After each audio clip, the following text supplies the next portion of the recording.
So it's lovely to be here to talk to you all today, and I'm going to, here we go, a little bit about the general sort of work that the Commission does. I'm sure everybody knows mostly what the Royal Commission does. To talk a little bit about that, to talk about some of our maritime work that we do specifically across Wales, and then to talk a little bit more about some of the ongoing work that we've done, are doing and are going to do perhaps within Dyfed. So please don't try and read all of this, particularly if you're at the back, but there's some sort of hints on here as to what we do as the Commission. We were established in 1908. We're based up in Aberystwyth, although as Judith said, I'm based down in St David's, thanks to the wonders of certainly post-COVID technology, I think. And our remit is really to ensure that I suppose at a basic level, that the National Monuments Record of Wales is up to date, as up to date as such a thing can ever be, while also undertaking recording work, surveying work. So it is not, certainly how I see the maritime stuff, it's not something that is set in stone. It changes and it evolves as our knowledge of these sites evolves. Also to reply to statutory questions relating to planning and these kinds of advice, and to try and offer guidance to the rest of the discipline within Wales. What that comprises in reality is about 120,000 sites that are geographically located, and about 50,000 sort of archive holdings that range from everything from aerial photographs to historic charts, architectural drawings, all kinds of things that you can explore, in some cases download, and certainly access in Aberystwyth via the Covlane platform. As you can see, the remit of this is very much beyond the land and goes out to this red dotted line in the middle of the Irish Sea, which I'll come back to in a little while. In terms of my job within the Commission, I sort of describe that as I'm the maritime archaeologist at the Commission, and I think it's quite easy a lot of the time to think that maritime archaeology involves shipwrecks, which it does. I spend a lot of my time, I'd say worrying, maybe thinking about them. I try not to worry about them too much. Shipwrecks, where they are or where we think they are, what remains of them we can see. But as we've heard, maritime archaeology is a lot more than that. We have this wonderful record of submerged prehistoric landscapes around Wales.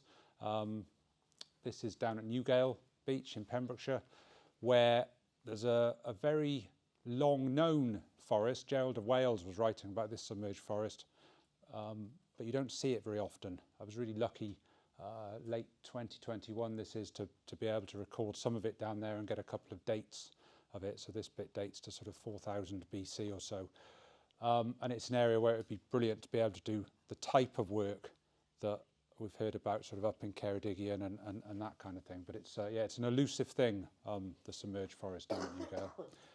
So we have all of that within the Maritime Archaeological Record of Wales. We've got everything from these really, really early, amazing sites right the way through to industrial period and into the sort of Second World War type of things, which you can summarise in this diagram on here. So everything right at the top in the coastal zone, maybe promontory forts, lime kilns, old quays, moving down the foreshore through fish traps, lighthouses on offshore islands, and right the way out through aircraft crash sites, submerged wrecks, and so on. And to put them into a bit more of a visual aid for you, all of those on the screen. Some of these sites you may be familiar with. Dinas Dintley Promontory Fort up in a bit further up Cardigan Bay than Aberystwyth. There's a really famous, or increasingly famous I think, World War II aircraft at Harlech, P-38 Lightning, which is I think the first aeroplane in Britain to be scheduled as an ancient monument. So that's the kind of the range and the remit of what we would see as maritime archaeological site types. Our work within the Commission to record those is, I think, one of those bits of archaeology that has sort of changed out of sight. When I started working in the intertidal zone sort of 20-ish years ago, you would set off to site armed with an oversized drawing board, sort of trailing datum lines and tape measures behind you, getting tangled up in them. And everything was based on those kind of sort of offset survey works. Maybe there was a total station to assist you. And now we have almost a squadron of aircraft in the sky with LiDAR, satellite imagery, drones to do a lot of our survey work. Not for us, we're controlling them, but to take the photographs, to create some of the 3D models, some of which we've seen earlier, that allow us to work much, much quicker. It's possible to go out to a shipwreck site now and record the whole thing in, maybe an hour or so in huge detail to allow the interpretation of it afterwards. Whereas before it would have taken a squad of people a week to do that. And when your window of work on a site is maybe only an hour or an hour and a half, being able to collect that data so much faster allows us to get a lot further. Oh, the TV has got very upset with me and is going to turn off in 5 minutes. Is it? It is. That's my early 5-minute warning. Maybe it'll carry on. Okay. In terms of the National Monuments Record within Wales, those maritime sites are about 8,000 or so that are I'd describe them as being beyond or below the high water mark. I'm lucky, I think, in that there's more sea than land in Wales. That is your take-home fact for today, okay? So our remit goes right out to the middle of the Irish Sea, border with the Republic, England down here, Northern Ireland, the Isle of Man, and a bit more of England up to the north. And that comes about from the marine planning system that gives the Welsh Government jurisdiction over this patch of sea, that in turn somebody has to take responsibility for the archaeological remains that are in it. So that's what there is. We heard a little bit about Borth earlier. Here is a little overhead view of one of the amazing sets of submerged forest remains at Borth. Those intertidal and maritime sites, I suppose, around the country are about 6,000 shipwreck sites. I'm going to come back to those a little bit later. There's about 300 air crash sites in the Monuments Record that are in the sea, most of which we don't know where they are. They've not been found yet. And then you come down through fish traps on the coast zone, historic harbours, which I'm sure many of you are familiar with, places like Tenby, Porthgain, a place like this in Pembrokeshire. Submerged forest remains and that kind of thing. So we're really blessed with the extent of the archaeology that we have within Wales that you would classify as maritime, I suppose. And then on the coast edge, a whole nother world of stuff that relates to the sea, but which is situated very firmly on the land and represents that interface between the land and the sea, where people are arriving, doing things that I would say have a real maritime character. So we think about harbours and quays and port sites, but also much smaller industrial sites like lime kilns. We've heard a bit about promontory forts today. Most of the promontory fort things have some kind of maritime connection, either because of where they are or what they were doing. And some of these sites are really well known. Others, amazingly, we're still finding. So the image on the screen is of an old quay site that was certainly mapped by Lewis Morris in the middle of the 18th century. So it's on a chart of 1740 or so, but wasn't within any of the records that we hold, either at HER or NMR or anything else, until a couple of years ago, when we went through a process of looking through old aerial photographs and then ground truthing a few of the things that we could see. And that oversight is important because of the what happens within the marine planning system. So I call it marine planning. It's marine licensing really, but it's easier to refer to it as marine planning. So if you think about the work that Fran was just describing at the Occy White store, there's a similar process in play for work in the sea or under the sea or on the sea, that things have to take account of all kinds of different facets of the marine zone, including what are described as historic assets, so the archaeological and historical material. One of the roles of the Commission is to give statutory advice on that. So if somebody is laying a cable or building a wind farm, what is the impact of that going to be on archaeological material, and what needs to be done to prevent that impact from being too bad, if you want to think about it that way. So for the people at the back, this is called the snappily named Policy SOC 5. Okay, which basically is to do with things that are termed as historic assets. Okay, so it's not a very nice phrase, I don't think. it lacks a bit of romanticness, but effectively you could just think of all of those things as being a historic asset. And essentially what developers, whoever they may be, are asked to do is avoid impacting them, and if you can't do that, we'll minimise the impact, and if you can't do that, well, you need to mitigate what is going on, and ideally enhance our knowledge and understanding of what is happening. And generally that works quite well. I await the day when we specify that somebody needs to do a full excavation of a shipwreck in 20 metres of water 10 miles off the coast of North Wales, but so far that hasn't happened because the wind farm developers are very good at avoiding things in that bit of it. So last year, these stats will be updated in about a week's time, probably at the end of the reporting year. This encountered about sort of 60 of these sort of marine licence applications, which range geographically, you can see all around the country, and taking a whole range of different stuff from big, large-scale offshore wind farms, particularly down off the southwest at the moment, cables being brought ashore from Ireland and England, coastal defence work, coastal infrastructure work where railway lines are running along the coast and the sides of the tracks and stuff are being shored up, through to harbour dredging. All of that kind of stuff comes across our desk in terms of how do we respond to that and think about what we want the developers to do to safeguard the archaeological material.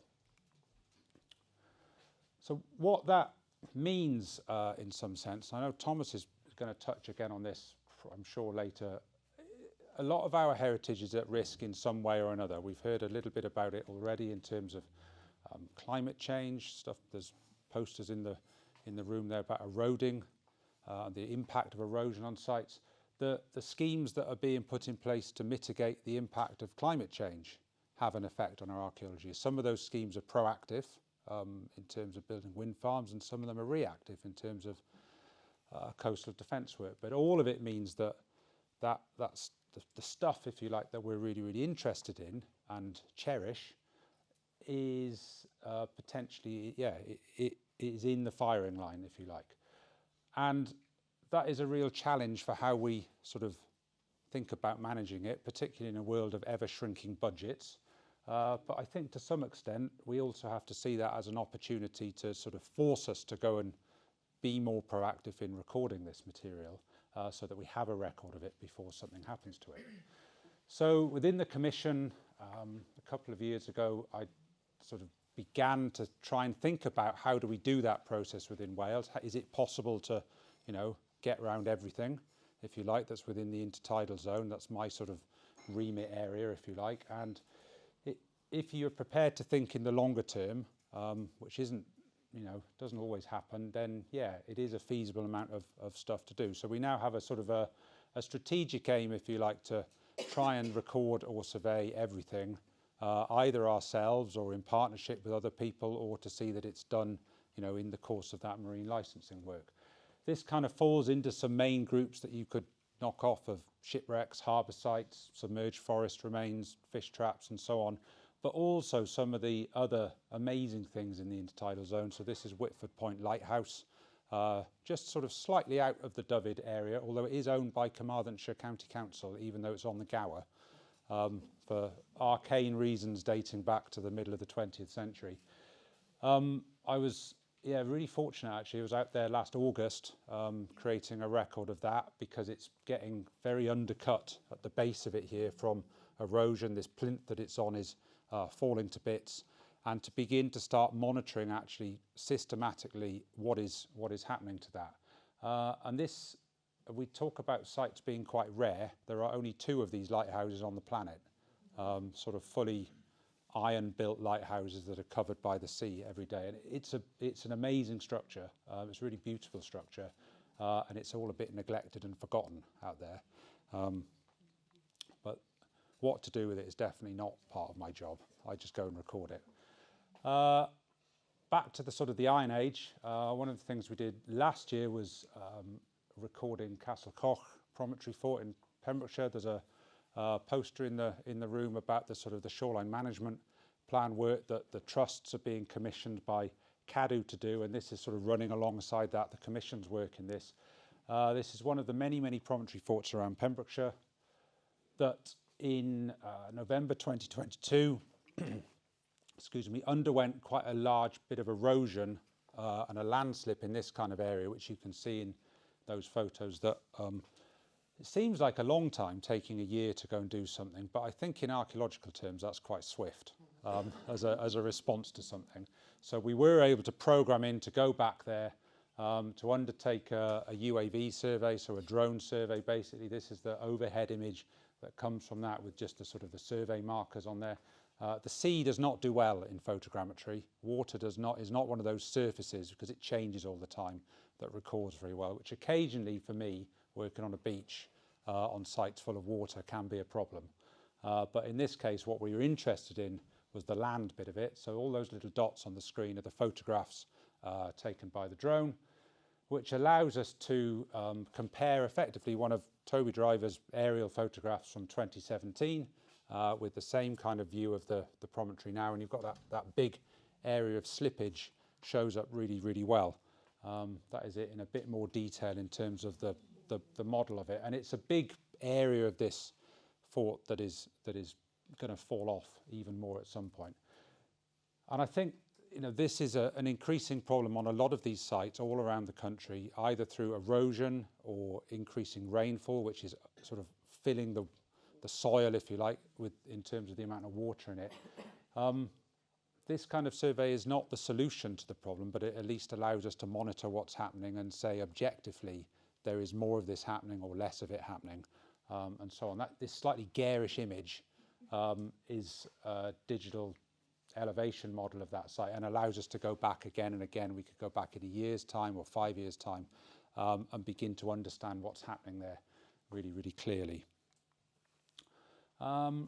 Another bit of work in the sort of wider ranging scope that we've done in the last few years is between myself and my colleague Louise Barker, which is to look at coastal lime kilns around the whole of Wales eventually, but sort of starting again in Ceredigion and Pembrokeshire, where they are a really, really numerous monument type.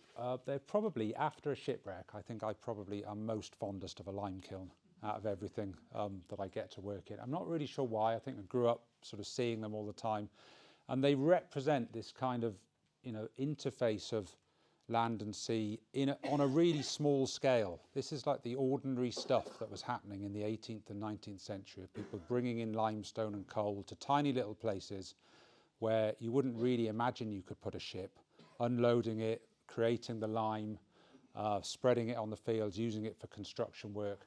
That's sort of cross-section based on, I think I based that one on, that is actually this one here in sort of cross-section to get across an understanding of what was happening with that. And a fairly unpleasant job, actually, shoveling hot lime that would burn your skin, and apparently you had to be smeared in butter to mitigate the impacts of this. And I wouldn't like to have been a lime burner, but I quite like surveying lime kilns.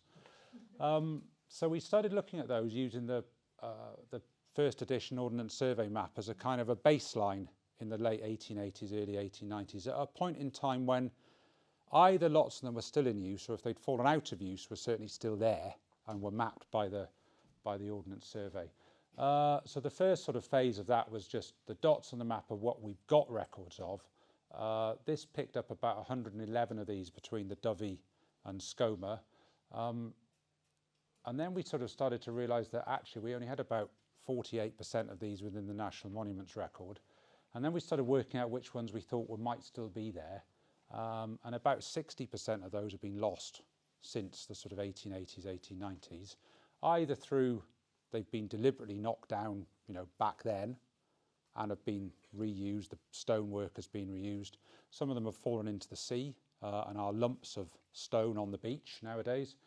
Others are just in a state of disrepair, even though they're scheduled, listed, sometimes both, owned by people, but are sort of overtaken by vegetation, tree roots, this kind of thing.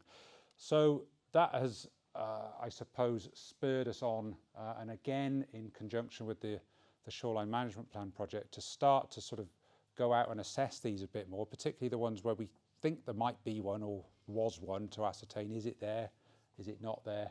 And to start doing some recording work on those. So we've sort of started again on that northern stretch of coast between St David's Head and the Dovey, visiting sites, recording them, and then where we need to do more work. So this is the one on the screen is down at Aberystwyth in North Pembrokeshire, which I was down on Tuesday morning doing this. There was a rare gap in the wind and it wasn't blowing a gale for once. So I was able to get down there and do a drone survey of this.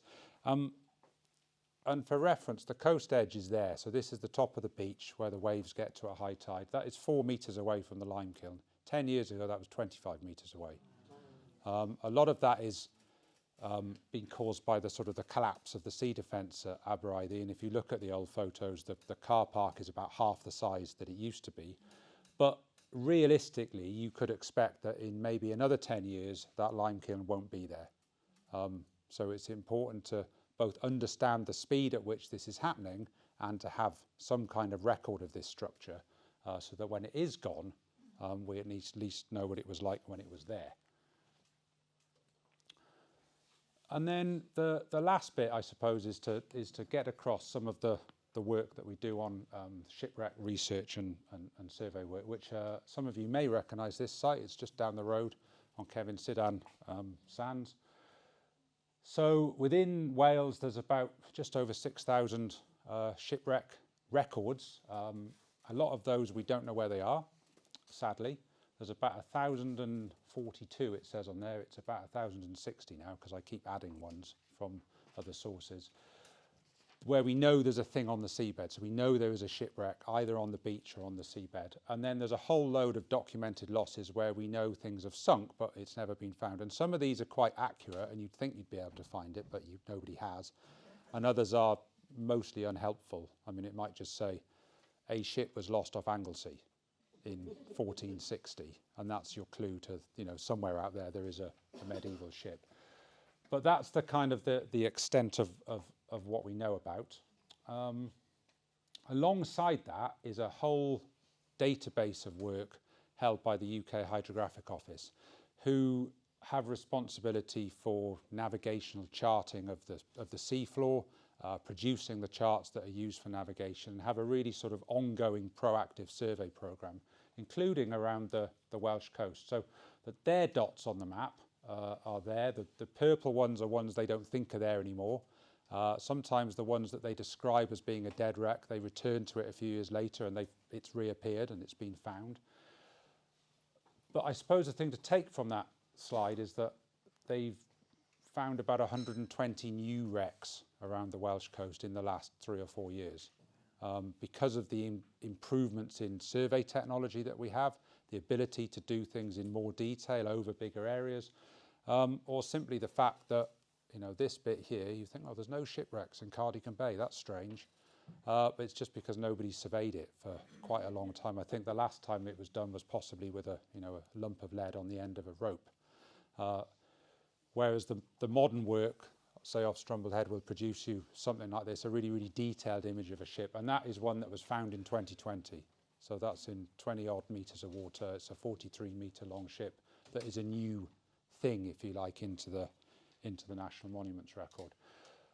One of the sort of the challenges of, I suppose, my post within the Commission is sort of, I'm not saying it's making these two things consistent. It's almost like forcing them together, these two data sets, to incorporate the Hydrographic Office survey into our own records, and to ensure that the historic environment record is as up to date as it can be, so that when somebody comes and builds a wind farm or lays a cable, they are served by the best information as to the significance archaeologically of those sites. So if the UKHO could sort of stop for a few years surveying things and finding new wrecks, I could catch up with them. But it's getting there. Eventually that map on the right will only have green dots on it. So the yellow ones and the blue ones go green eventually when you get them in the same place, and you catch up with the sort of the backlog of this. So that's the kind of the background to the oversight of it. But the work the Commission does also involves the sort of the proactive survey of these vessels. And I think anyone who's from the locality here, down the road at Kevin Sidan, you have, I mean, one of the most amazing collections of shipwrecks on beaches that you will ever come across anywhere in Britain. You've got about 16 wrecks, there's probably more, along a 12-kilometre sort of set of beach. This is one of them. This is sort of the biggest one you come to when you come out of the car parks and turn right along the beach. This is a really, really big wooden ship, 52 metres in length. So assuming there's a bit more of it, this is a big wooden ship by the standards of wooden ships. This is really big. I'm pretty sure this is the biggest sort of wooden intertidal wreck in Wales. It's probably one of the biggest in the UK. I've been down and surveyed it a couple of times now. I still don't know what it is. If anybody does know, I'd be delighted to hear. I've sort of got it down in the historical material to a couple of candidates, one of which we know lots about, a ship called the Australia, but actually I think that sank a bit further to the west. And another one, frustratingly, is one of those ones we don't really know much about it because it was an Italian ship that's known to have sunk 6 miles northwest of Bury Port. And these sinking locations are really vague sometimes, because the other one, which is 4 miles west of Ferryside, that's about 4 miles inland into Carmarthenshire. So they kind of imagined space in 4 miles west is straight down the river basically, but that's kind of the southwest. So you have to take a lot of these things with a pinch of salt. How that changes over time, that site. This is 2 images in sort of 6 months apart, basically, and it's all a lot more scoured out in the second image. So more material is being on show, so it's more likely to get degraded. And we think a lot about storm action uncovering these ships, which I think it does. But then one of the things that happens after that, I'm sort of getting more interested in, is the impact of rainfall, particularly on big beaches like this. And I was there in late October, I think in the heaviest rain I've ever been outside in, watching sort of torrents of this stuff run down the beach, pulling sediment with it, collecting into these lower depression areas where the ships are, and then moving more sediment off down the beach. So we think a lot about storms exposing these, but on big flat beaches like that, I think really, really, really torrentially heavy rainfall has as much a part in that. The site's really interesting. So that's the keel of it down the middle, and the whole of this side has actually come apart and like fallen outwards basically, which is why when you look at it, it looks like there's kind of 3 lines of framing timbers on it. So there is a huge amount of that ship still preserved. We think about it as being quite fragmented and just the ribs of it sticking up. But if you could suck away all that sand, you'd find, an awful lot of wooden structure. That amount of wooden structure would be sort of my nightmare scenario, like the Ocky White stories to a a burial site, I suppose. This is another one a bit further down the beach, quite a different site, a bit smaller, could be lots and lots of different things. Maybe it's a brig called the Daisy that was lost in 1877. Really characteristic though, because there's lots of these frame timbers sticking up above the site, but also quite easy to get a fairly accurate idea from one end of it to the other down the middle. Another one though that was really sort of scoured out in a 6-month period. And to give you an idea, these little bits here that you can see sticking out are the cross beams that would have carried the deck of that ship. So this is pretty much a whole ship that's buried, certainly up to the lower deck. Most of these ships, trading ships, only had one kind of deck in them when they were this kind of size. So if you could, again, imagine this gone, you've probably got the whole of the lower, certainly the lower half, maybe a bit more of that, of a wooden ship in there. This was the site when I was there in October. You can get an idea of the runoff of the water into it. And also, if we think that the 2 things that are not good for photogrammetry of using photographs to create these 3D models are reflective surfaces and water, along with lots of dark shadows, you can get an idea of the difficulty on that particular day after an enormous cloudburst of recording that site, which managed to do it. So we've got a record of that site at that point in time. And the other thing you can see on the top there are just a small set of samples of some brass bolts, which were in the bow of that ship, which are really useful for dating, because people only started using brass on ships from about the 1840s or so. And it's possible to do, they're away in Oxford University at the moment having some metallurgical analysis done on them, and to look at the impurities in those to get a better idea of which bit of the 19th century those were made. And you can do the same with copper, which only starts getting used from the 1780s, but you can pin down the sort of the production date of it to within 10 or 15 years or so through the impurities, which is really useful for pulling out which of the sort of the historical losses these ships relate to, basically. Right, I realise I'm keeping you from your tea break, so I'm very happy to take questions during the tea break. If anybody knows the identification of the ships on Kevin Sinner, I'd love to hear. And in the theme of the day, here are some more QR codes to some more 3D models to keep you busy.